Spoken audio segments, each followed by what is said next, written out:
That's a little too close, in my opinion. Is this enough for you, Steve? Beck! He will carve you, Steve. I know, he's like the scariest of the Godzillas. He's also now got Tinker's hair all over him. Yo, poor guy. Also have a cat now, too. For the love of God, just hair everywhere. Hey, Rangers, welcome to Super Important Reviews. My name's Steve. My name's Arnes. And today we're doing some Ranger requests because it's been a while. And, I haven't really got anything new at the... No stained. Bad. Today we're going to be going over the Vinyl Wars 1955 Godzilla by Medicom and the Para Baby 1955 Godzilla from Marmit. Marmit. If you guys don't know which Godzilla this is based off of, this is the one from Godzilla Raids Again, or also known as Gigantus the Fire Monster. I like that name better. So you can also call this guy Gigantus, because in the stateside version, that was his name. It was not originally tied in with the original Godzilla, even though the footage of the original Godzilla shows up in there, but they called him Gigantus. For reasons? I'm confused. Yeah, it's odd. Stop confusing people, Steve. But this one's more inspired by the black and white color scheme for the film, because the film wasn't black and white. And this one, I don't know what happened. He's inspired by murder. Murder and mayhem. Yeah, I think that's why we love it so much. We made it our little mascot for the channel, just because my wife ordered him. It was like, he looks kind of cool. But she thought it was like a big guy. Just a normal Marmit. Then when this came, it was like, you paid $55 for this? What's wrong with you? Might as well get some use out of it, right? Yeah, well, I've grown to love it. So, we had a few requests for these guys, so we're just going to get straight into their review. I don't have their stuff on me right now. If I can find it, I don't even know if I have the box for him anymore. He actually came in a box. Whoa. Marmit came in a box? He came in a box. He came in a baggie. A baggie with a little card. I know I have his card, so I could probably find that, but I'll do a picture if I can find it. But for him, he came in an actual little box. I'm actually kind of surprised he came in a box. Yeah, we also, I've had a bunch of requests for more Marmits. The problem is I don't really own any more Marmits that we haven't already done stuff with. But anyways, we'll get a closer look starting with the Medicom Godzilla, which for his head sculpt, I do not know why it's always looking up. It is an odd choice. I kind of wish he came with like some, little jets or something. So at least he has like something to look up at. So we're like, you know? But the head sculpt looks pretty cool. Like you can tell it's the 55 suit because how goofy it is. My problem is though, is that the head sculpt's way too clean to be the 55. Like his lower jaw is not fudged up nearly enough. Because the 55 is a very banged up looking suit. Also, he's got a little bit more Tinker's hair on him. God, again, hair everywhere. Well, that's not Dog's hair, that's his hair. He's hitting puberty, Steve. What do you mean? You see his, like, all these little holes? You know what these holes are from, Steve? Remember when remember when you were in your teen years? You look just like that too, Steve. You know, I didn't really have that problem. Oh, me too. High five. Sexy all the time, every time. But for his dorsal spines, look really cool. You have his 3 segmenting rows, like it would be. And then the 2 that expand down here, so he has 5 in total, which it comes back to the 3 once you get down more towards the end of the tail, which look cool, very glossy white. But the dorsal spines do have each of their own individual characteristics. They kind of curve upright, which is pretty accurate for the suit, because the spines on that one are a little bit more reminiscent of the 54, which really had awkward-looking dorsal spines. Then for the base of the spines are done in the same gray color scheme that you see for the rest of the Godzilla here. Then on the top here, it goes from like white to gray back to white, which is odd, but it does give it a little bit of color variety. That's not color variety, that's just somebody misfired a paint gun, Steve. You know what? I appreciate it. It's like he's got like a little spotlight showing up right here. Oh, look, he's balding just like you, Steve. That's awesome. Maybe that's why I like this Godzilla so much. For his teeth, are done in the same white paint job with a little bit of red here for the inside of his mouth. His neck looks like something's broken. You can see folding on the deck around here. Yeah, it's really long and elongated, but it was in the film, so it works really well. I'll show you guys next to the X Plus, but my X Plus is kind of looking up too, so I guess it makes sense. For his body, not a whole lot of detail in there. He's got them childbearing hips. That never fails in Godzilla. Yeah, with more of the little bumpy, what we're calling acme stubbles on the front portion of his chest, with a little bit more of that light gray paint job right down here at his new tummy and at the top portion of his chest, with his more trademark scaling on the sides here. For his arms, also, God, what the heck is up with all this little, like, bumpy stubbles all over the place?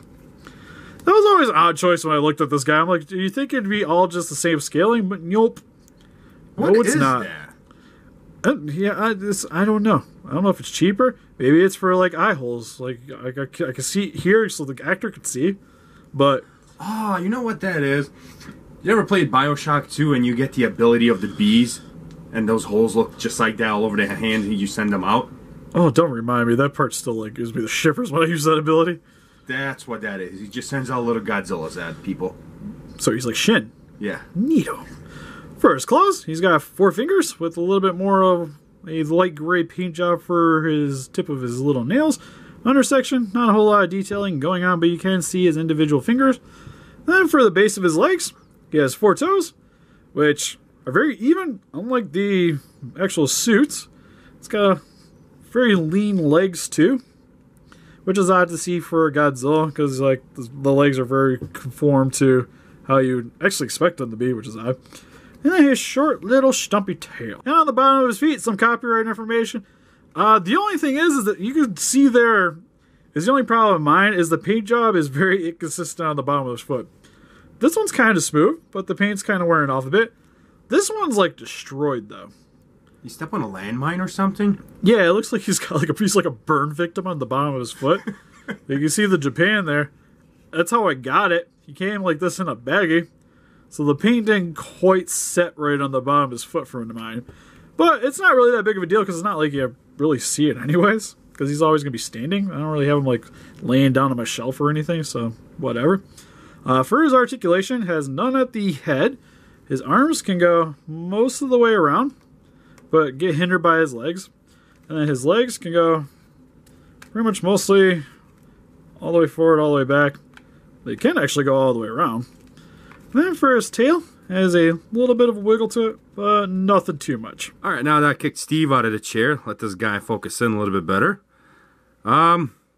Steve, would you let him know what my name is? He's the Para Baby 1955 Marmit Godzilla. Alright, so I'm just going to call him 1955 Marmit Godzilla. But he's a Para Baby. It's like a Muppet Baby. But Godzilla. You see what I have to deal with, you guys? It's a a 1955 Marmit Godzilla. Fine, just go over his details, Jesus. Alright, for his closer details, we'll start with his... Okay, I'll throw this out right now. Why does he have weird ears, Steve? Because the 55 had ears. But not this weird. Look. The Medicom? I didn't actually pay attention. No, he didn't. Oh, the Medicom's got ears. Oh, he does? Yeah. Yeah, let me toss that up here. But his is like normal, just like a hole. Well, look at this guy. It actually has a shape to it. It's weird. He's like a wood elf. He's from the woods. Now that I got the weirdness out of the way, we'll go over his details. For his... God, why does it look like he ate like a ton of people? That's why he's awesome. He looks like he actually murdered people, like Godzilla should, the originals. Just like I was talking to Blake earlier. This is... What was that, Heath Ledger? Yeah. Why so serious? Yeah, this is the Heath Ledger of Godzilla's right here. This guy's just... wrong. Gotta put a smile on that face. And if not, he's gonna eat you. Looks like he like this. This reminds me more of at the towards the end of Godzilla Raids again when he kills Anguirus by ripping out his throat.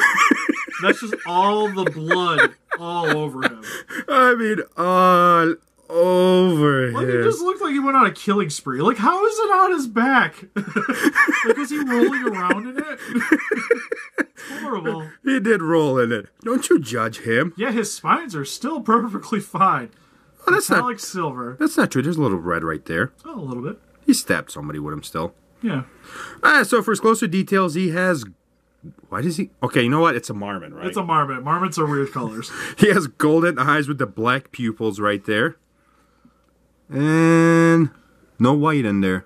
Nope. On top of the head, you can see the 3 dorsal spines starting up, the line starting going down. For his neck is just blood and mayhem. Like Steve said earlier, I'm assuming this is from Anguirus right here. Yeah. He ate a lot of people plus Anguirus. No, he also still has a very elongated neck, which is cool to see. He does. I do enjoy this. It's like when you look at this from a side right here, like his mouth looks like a frog. Yeah, kind of. Looks like a span like Otachi. Yeah. Going down to his arms. He has short, little chubby arms. Yeah, well, that's just kind of how like the Marmits are. They're a little disproportioned. And just like his eyes, he has golden nails, which... He's PIMP. Is this Frieza? Like Golden Frieza? Yeah, is this his final form? Does he have more? Now. Does he have more forms after this? Yeah, have you seen how many different suits there are? God. And they get bigger. Well, for his teeth, they're metallic silver. Well, most. Some are still red up here. Looks like it leaked right in there. Yeah, sometimes they're not the cleanest paint jobs because they're kind of all over the place. That's Marmit. I like it. That's why I like this guy so much. Kind of why you buy him. Going from his neck down to chest, it goes from all the way red, which starts blending in with the blue and the reds down here, which I appreciate, unlike Steve. No, I like the color variety. It's just an odd choice of color variety. But then again, it's better than like the puke green Godzilla. We'll say that. I think it's like the 68. So see, it's better. Going down to his legs, which he has short, chubby legs too. Because he's a baby. I was going to get to that. I was going to ask you, what was this again, Steve? Para Baby. Para Baby? Yep. I've never heard of that. I got to be honest with you. Yeah, I didn't really know about it until the thing till this thing was at my doorstep. So the Para Baby's legs go down here to his kneecaps, which are chubby and long for some odd reason. Look at this. Baby. Like, it can rest on my nail. Like, look at that. Hey, how's it going, Steve? Gucci, Gucci, goo. Gucci, Gucci, goo. And then we go down to his toes, which he has 4 of them, and they're golden nails, and it bleeds up to the red and the blues. For the bottom. All red all the time. Oh my God, how many people did he step on? Wow. And then from the bottom of the tail, where it dragged on the ground, you can also see it's just all red. Which is actually kind of cool. I like this. Yeah, again, adds to the overall mayhem that this figure inspires. And for the back, it goes from the top. Starts the 3 lines for the dorsal spines. You have that one big one on the neck right here. And then goes to his predominant ones in the middle, which there's 2 of them. And they're connected together. I was hoping they'd be separated. But they're in the metallic silver, a little bit red mixed on the top here. Going down into his tail. And then at the bottom of the tail, you have the one predominant one that goes, that's metallic silver that goes into the red, which is short, chubby tail. That looks weird. It is an odd-shaped tail. But fitting for the figure. Now it looks like he's pooping. Dropping the deuce. So for his articulations, for his head, there's a little swivel right here, but not too much. I don't want to force it because I don't want to break it. I don't feel like I should be paying $55 for this guy, so just a little bit. For his arms, goes about that far, and then it hits his leg. So maybe, nope. Okay, so that's as far as it goes. He can give a high 5 and go, nope. Okay, so he can go about that far because it actually shoulder hinders it right here. For his legs, he has a little bit movement. And that's about it, actually, because all of this plastic right here gets in the way. And for his tail, as you've seen, it can go all the way around for some odd reason, but nowhere else. So for some quick comparison, here we have the Medicom and Para Baby Marmit 1955 Godzilla compared to some other 1955 figures with the X Plus Godzilla and Anguirus from Godzilla Raids Again. And here he is with some more exclusive Vinyl Wars figures with the Big Bad Toy Store Medicom Godzilla 1962 and the Vampire Robot Burning Godzilla. And here they are compared to some more Marmit figures with the Godzilla 2000 and Godzilla 1984. So with the Para Baby and the Medicom 1955 Godzilla, these figures are really cool. I personally say the Para Baby is probably the neater one of the two, because again, he just kind of looked like he just went wild on Tokyo. Like no citizen was safe from him. Well, that's your opinion. The reason why he's cooler is because I did a review of him, Steve. That's why he's going in the garbage. Garbage. Just like you. Well, the Medicom is still a really cool figure, though, as well. Personally, though, would I recommend it to you guys? You have to really like 1955 Godzilla in order to really merit these purchases, or be collectors of either of the companies. Because for like the average collector, I would probably say you're better off trying to get like the Bandai vinyl if you want something a little bit more movie accurate.